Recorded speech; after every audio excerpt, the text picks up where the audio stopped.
gonna find it. I think you'll have a great time here. I think you'll have a great time here. So, hello again and welcome to another episode of Quick Question with Soren and Daniel, the podcast where two best friends and comedy writers ask each other questions and give each other answers.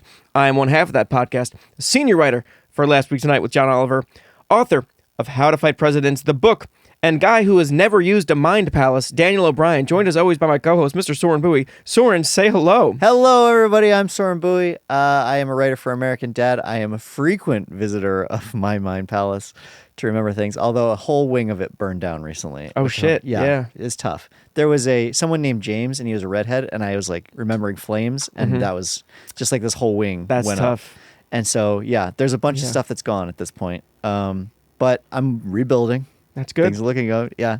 Yeah, I had to bring up Mind Palace because before we started recording, you were explaining what a Mind Palace was, and it seemed stupid to waste that on not content. Do you not know what a mind palace is? My dim understanding of it is from pop culture, like Benedict Cumberbatch in Sherlock, when he needs to solve a mystery, visualizes a bunch of things, which I took to understand he is entering his mind palace where math lives. Well, it doesn't live in mine. I can tell you that much. Math is not invited. No fucking squares, honestly, in my mind palace. It's only cool people. So the only time that I use a mind palace, the only reason that I created one, it sounds so fucking shitty. The only reason I have a mind palace is because when I'm going to sleep, I have thoughts where I'm like, that's good. Like for an episode, or it's just like something that I want to write, or sometimes even as like as petty as like a tweet that I want to make. And then in the morning I'll wake up and it's just gone. And I'm like, how do I hold on to this? And so the way that I've done it is that you have a place in your mind. For me, it's my friend Nick's house, because I knew him so well when I was young, and I know exactly like the layout of the house and how it looks. And in each room, you can put something. You can put I'll put something at the base of the stairs when you first walk in the door. And so if I want to remember something about octopi, I guess it's octopuses. I think we decided it's octopuses at this point. I will put an octopus there, and then something else that the octopus is doing to trigger the thought. And I'm like, oh yeah, I wanted to talk about that it's octopuses and not octopi, whatever it is. And so you put these things in different rooms, and then all you have to do is like picture yourself going into that room. And it's like, well, what's on the bed? Oh, right, there's an old My Pet Monster on the bed. I know what this is. And you can get there to that. Now, a lot of people, what they'll do is to like remember people's names. Like that James thing that I was just doing is like, James has red hair, flames, James flames. Like then it's essentially using a mind palace where you're just thinking of a fire, and that's taking you right to their name. And there's a lot of magicians who use it. Like magicians will figure out you can connect like up to like 50 people to an object, and you're using the same sort of process where like it can be something completely unique. Like if I'm doing for Gabe and there's like a beach ball, then I'll be like, I'll just come up with some sort of circumstance in which like Gabe is playing with a beach ball or is on a beach even. And I'm like, I know that when I open this door to Nick's parents' room, like I'm going to see Gabe in there on a beach. And I'm like, oh, and then beach ball. And you can get there the rest of the way. Usually you just need that like jump start to get there. What's the other? How do you get from beach ball to Gabe? I'm just saying, if you have to connect to like a disparate object, like magicians have to do this shit all the time. Okay. Where they remember something. You're about somewhat somebody. of a magician. I was. Yeah, it's not even fair to say. I would just steal Amazing Jonathan bits and do those. But yeah, so like if you have to remember, you have to tie somebody to something. Okay. That's a very easy way to do it. So that was you don't actually have. That's for instance. Okay, yeah. It's not like. Gabe doesn't live there. No. Okay. He's not invited. You've never seen. Okay, I understand. But I use it frequently. The problem with it is that if you use the same space too many times, like I used to picture stuff at the bottom of the stairs, and like that's where I would put important things. And then the problem is that too many important things had sat at the bottom of the stairs. So like I would get there and I'd be like, oh fuck, I don't know if this is the thing. Yeah, I have to sift through some shit now. But yeah, that's more or less like the very basics of a memory palace. Okay. Yeah. Well, we learned something today. Yeah. So get yourself one just for when you're going to sleep. Sure. I Otherwise, will. just write things down. They did the test with memory, and like they showed people pictures. They had to memorize as much as they could from all these different pictures, like 5 pictures. And one group of people were allowed to take a picture of the pictures, and then they could look at that. But they couldn't like later reference that when they were asked the questions about the pictures, like, well, where was the stamp from, and stuff like that.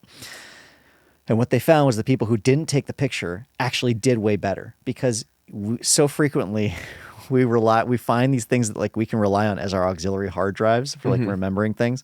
So like I know my phone has most of the answers, and that's why I can't remember a single celebrity's name anymore. Yeah. And I also have you in my life. And so you just have these things that sort of like cover your blindnesses, and then you never bother to get better at them. Yeah. And so I'm trying to be better about like not relying on my phone as my backup brain. Yeah. You're great at it, by the way. I should say, like, get comfortable on the. We'll call this the compliment couch. It finally made an appearance.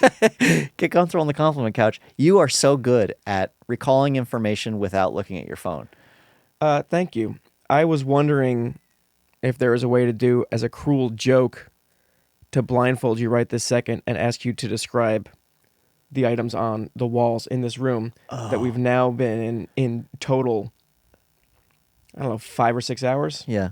Good podcasting to describe things that that's you're right. visually seeing. Yeah, we'll figure it out for another episode. Maybe I'll try a mind palace. I need a centralized. I don't write enough stuff down. Yeah. Which is it's a very frustrating system that I have, and I have no one to blame but myself. But you can see my phone, and there are a bunch of, in the Notes app, different quick question folders, just specifically for like episode ideas. And instead of one folder, there's different ones. And also there are other notes in my computer. Yeah. When I have those ideas, there's no central location. And there is yet a third tier of quick question ideas that are like, this is so good, I'll never forget it. And we'll never know what those are. Yeah, they're gone. There's nothing that's ever been more relatable than that moment on Mad Men where that guy's like staying there all night thinking of it like the best ad, and he's like, I fucking got it. And he goes and like gets some coffee, and he's like, I fucking lost it. Where you're just like, you had something that was like, it felt profound and world changing, and then it's gone. Yeah. And how can that happen? Really, a really cruel thing that my brain does was like, where I'm like, should I write it down? No, bro. This idea is so fucking good. There is no way in hell you were ever going to forget this. Take a run or something. Yeah. Think about something. Read a book. Think about something else. That's how good it is. And then it's gone forever. it never made the wrinkle in the brain. Yeah. That's why none of our episodes have been good. Is that the reason? That's the reason. Yeah. Oh, that's it's so because of comforting to it's know. because of my hubris. This whole time, that was the reason. Because I was trying really hard and it just No, wasn't there's nothing you happening. can do. It's you. You Yeah. have to try. Yeah. So I do it now in names too, because I've always been. I haven't like for a while there. I went from like 2008 to about 2018, where I never learned a single person's name. Where like they would tell me, I would shake their hand, and it was immediately gone. And now I like really make an effort to try and remember their names. And now that I've done that, it's like it's a really kind and valuable thing to do. Like Yeah. when you mention you see somebody you haven't seen in a long time and you say their name, like that means more than like, hey bud. Yeah. Or like when you're just talking to them and you reference their name as you're talking to them, it's like, I don't know, it feels really nice, I realized. And so I started trying to do it for people. That's why I really beat myself up over when I pronounced Jacob's name, Jacob Weinstein. Yeah. Fuck, Soren. That's tough, man. Especially you'd think you of all people who's had your last name mispronounced your All- entire life. The whole time. Yeah. Thanks to David Bowie. Yeah. Thanks for that and nothing else. Let's just get on with the show. I guess, yeah. A quick question, Soren. Yeah, go ahead. What What is a food that makes you think of home? And I'm going to throw a bunch of caveats in here because we've talked about there's like this list of sandwiches that have been determined to be our every state's sandwich. Mine was, I think, pork roll, egg, and cheese. Yours was some weird It's like foot-long jelly beef monstrosity, whatever the fuck that thing was that you'd never heard of. that's what they call it. The footlong jelly and beef fucking monstrosity. But it's not that, and it's also not home cooking. It's not like my mom's tomato soup or anything like that. Oh, okay. It's something that So this isn't a Ratatouille game. no. Okay. It's something like whether it's a restaurant, like a very specific restaurant from your hometown that is like, I'm home, or a type of Yeah. food that you just very clearly and strongly associate with home. Okay. And I'll go first, and there's a lot to say about it. Go ahead. Growing up in New Jersey, we would take all of our vacations on the Jersey Shore on the boardwalk, and we would get snacks. And there's so much wonderful, greasy, fried bullshit and sweets that you can get on the boardwalk. Mine's not a sweet. If you want to guess what you think it is, I want to guess. okay. I think it's Mack and Manco's pizza. It's not Mack and Manco's pizza. Okay. It is, and I don't know, because you've been to the Jersey Shore a bunch, so I don't know if you experienced this. It is a bucket of fries on the boardwalk, a bucket with vinegar to dip them in. Yeah. That is, I know you can get it other places, and in fact, the technology exists. I can make it at home, but it's very specifically like if most months out of the year, if I'm eating fries, I'm dipping them in ketchup. That's my thing. But when it's summertime, it's boardwalk. It's a big bucket. They're fucking hot, and there's a little tiny ramekin of vinegar that you dip them in, or you pour the vinegar on top of it. And Yeah. it's so specifically linked to. I mean, it's a positive memory because if I'm eating French fries with vinegar, it means it's summertime. It means school's out. I'm on vacation. I'm on the boardwalk. I'm Yeah. having fun. I'm playing games. I'm living on the beach, and it's wonderful.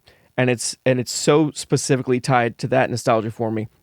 And it's not something that I see like typically offered elsewhere and else times. It belongs to this one place Yeah. and time.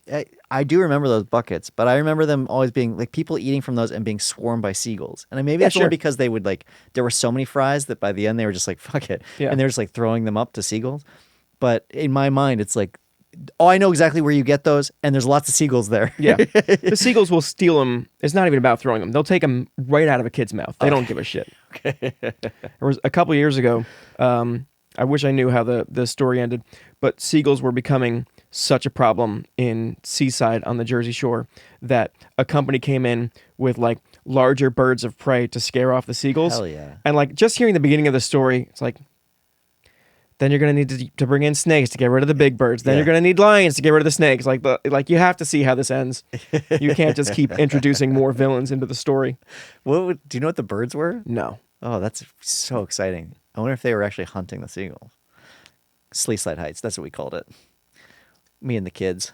Sleaze side. Sleeside Heights? Yeah. Rude. It's not. I mean, come on. It has earned that reputation. The setting for MTV's Jersey Shore. You think that's sleazy? It's no Ocean City, Dan. Dry Ocean City. Buttoned up Ocean City. Yeah, I do actually have like a lot of very specific tastes that are tied to the Jersey Shore, and all of them I absolutely love. That's why I was like, I would be very excited to guess. It's Rita's water ice. It's Mack and Manco's pizza. It's Coors custard. Like it's like, Yeah. those are things I only ever get there. This is another thing like the bird story where I only half remember what's going on. Mack and Manco's split, right? What? Mack and Manco's was like the premium, the best pizza in New Jersey by like everyone's estimation. South Jersey, Mack and Manco's, and then there was a split where one place was Mack's and another place was Manco's. Holy shit. And you'd think it was one of those things where it's like, oh, they figured out a way to double their business and like create a fake feud. That's smart. But no, there's some bad shit went down in that family. It might have been embezzling. It might have been worse, but it was like a very dramatic turn of events. Oh man, I would be down with like having a whole podcast where somebody explains to me the story of how Mack and Manco split. That was the idea I had. That and I'm not gonna write it down. I'm very curious because I only have like peripheral knowledge of like what happened to Zanku chicken, and I know that there was murder and it was within a family. That I'm like, I need to know that story over again. Is Zanku still around? Zanku is around, and Okay. it's great, still great. But there's like So- a crazy dark history to Yeah. Zanku. Boy, are we gonna get sued by Zanku? I should add allegedly. That always helps, right? Sure, In these yeah. circumstances. So mine is from my hometown. It's still a taste that I can get because I just went back there and the place is still there. But there's a restaurant called Pepino's, which is it's like a pizza place, and it has been there since my birth. It's like it's been there the whole time. It's great. It's this very, very small pizza shop. It's where we go after school every day, and like you could get a slice there, and the slice has a very specific taste to it. But the real like the gold standard there is they have a sub sandwich, a turkey sandwich, and I'm big on sandwiches. Sandwiches mean a lot to me, and this was a seminal sandwich for me. And the way that I first had it was I had just gotten a slice of pizza. My brother had gotten a sub. They're on those like little shitty paper plates, and I had gone to the bathroom and I came back and my brother had that first like triangle of my pizza, like the very best bite of pizza, and I was so angry as a kid. He's like, "Just have some of my sub," and I was like, "No, I don't want it. I don't." Oh my God, that's the best sandwich I've ever had in my entire life. It's a turkey provolone, but it's got like vinegar and oil on it, and it's got mayonnaise, it's got shredded lettuce, provolone.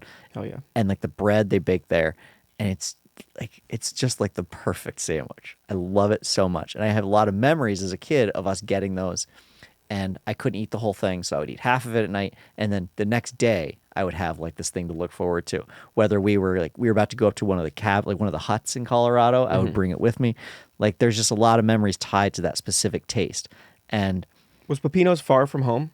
from my house. From your house? Yeah. Everything was far from my house. So it's like it's a trip and it's a treat. It's a whole. Yes. Yeah. You had and it was like we weren't just gonna get that for no reason. And as a child, I couldn't just buy a sub. Like I could get a piece of pizza because they were like $1, but I couldn't get a whole turkey sandwich because I just didn't have the funds for that. Sure. So it was like I was dependent on my parents to get it, and it had to be some sort of special event. Yeah.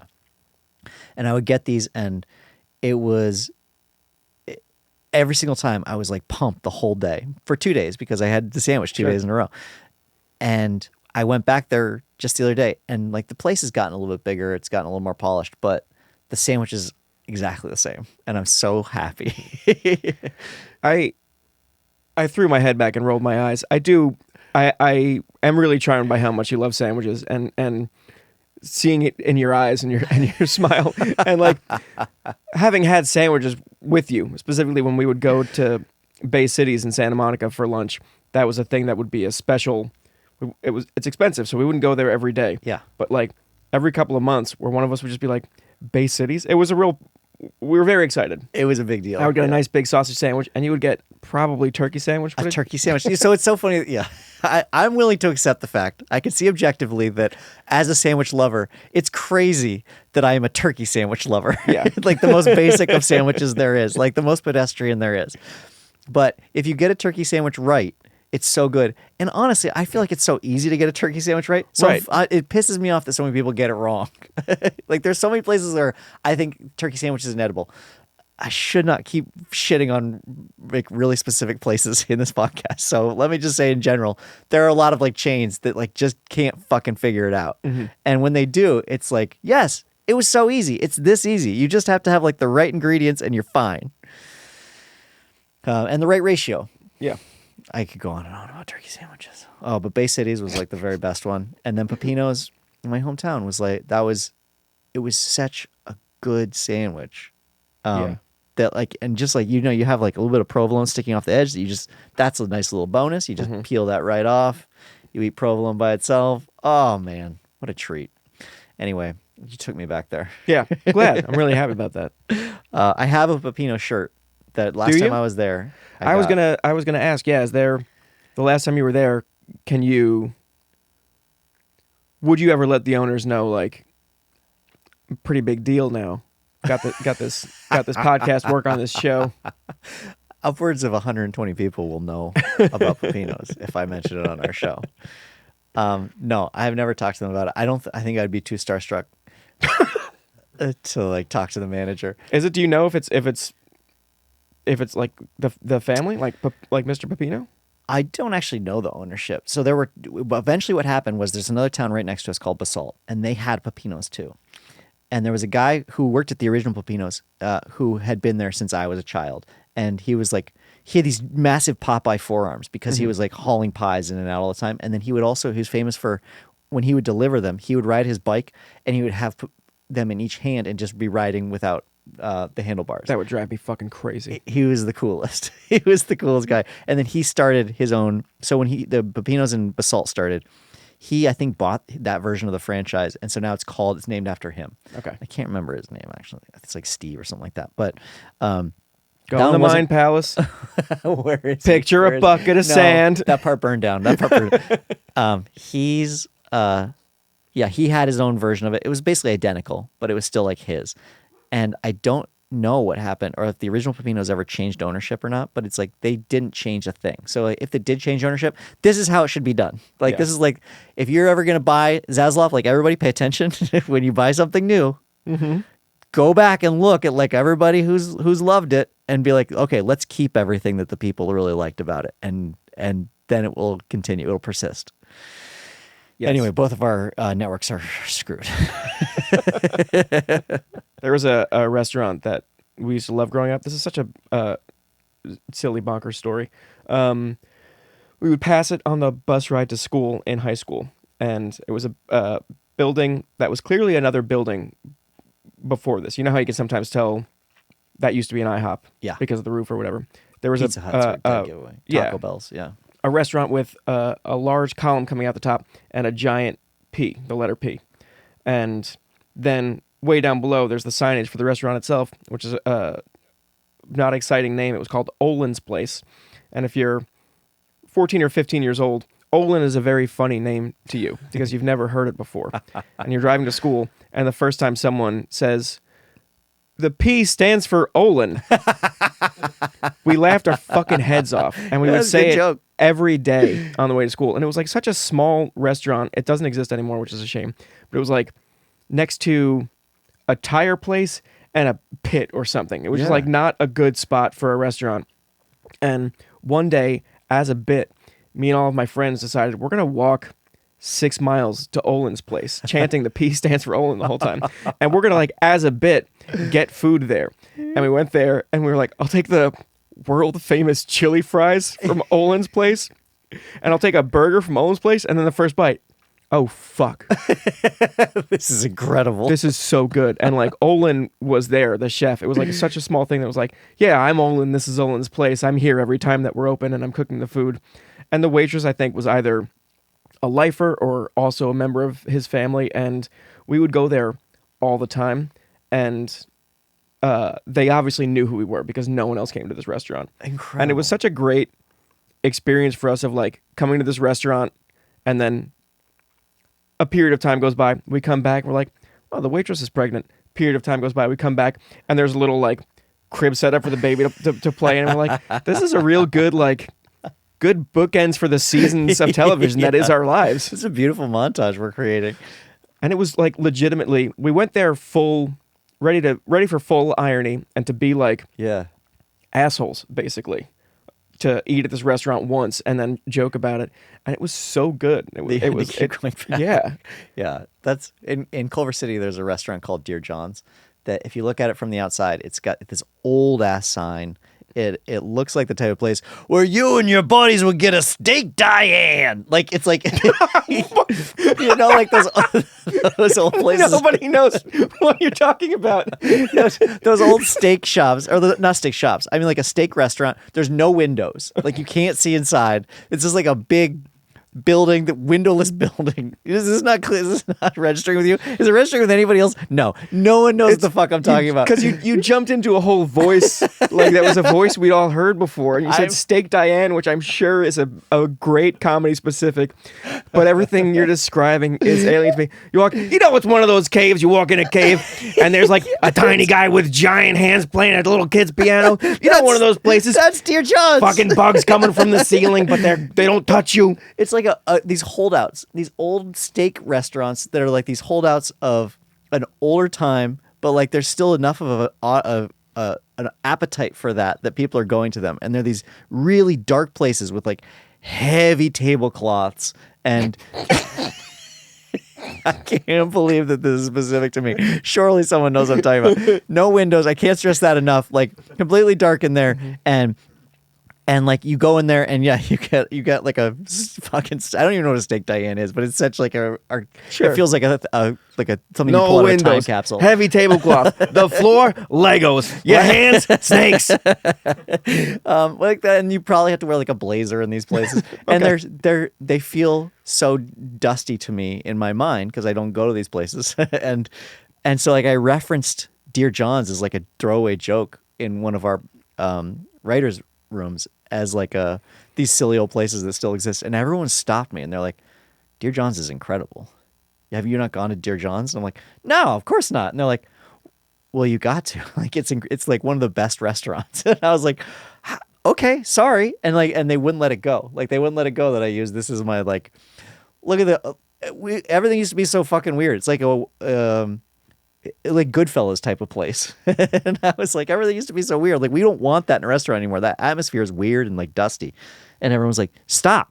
Like this is don't disparage the name of Dear John's. It's incredible. So apparently Dear John's is beloved.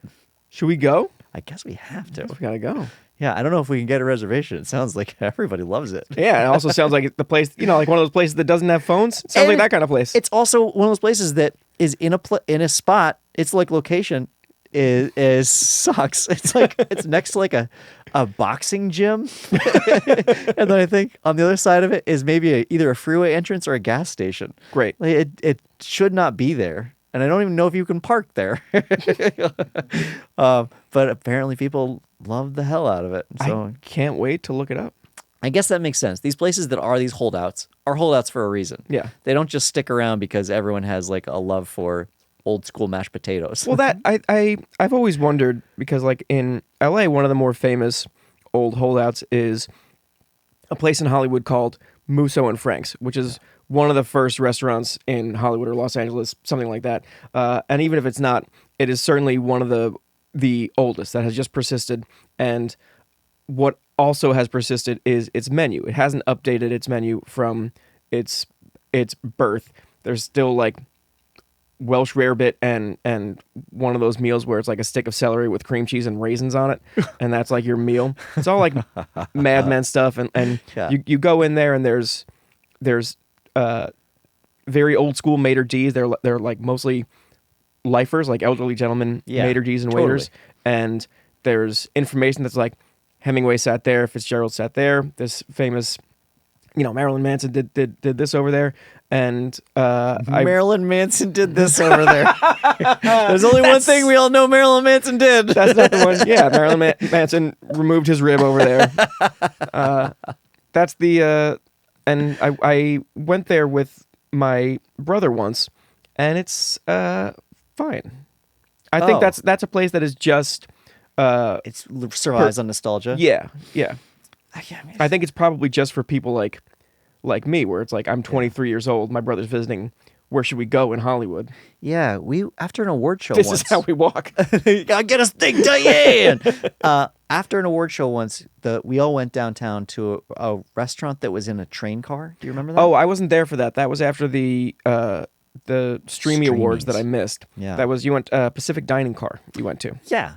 And it had like that same feeling where it was I'm like, feeling so self-conscious that I got Marilyn Monroe and Marilyn Manson confused that I'm overcompensating by telling you where you ate when I wasn't there. I mean, it's helpful. I wouldn't have had it if you didn't.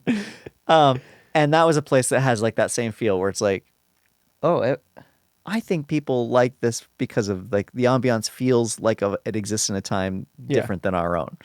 I don't even honestly remember what the food was like, but I decided from the moment I got in there, I was like, oh, I get it. Yeah. I get it. It's fine. But yeah, Pepino's not that place, Dan. No. I think the Train and the Musso and Frank's, those places survive because it's really hard to recommend restaurants to people.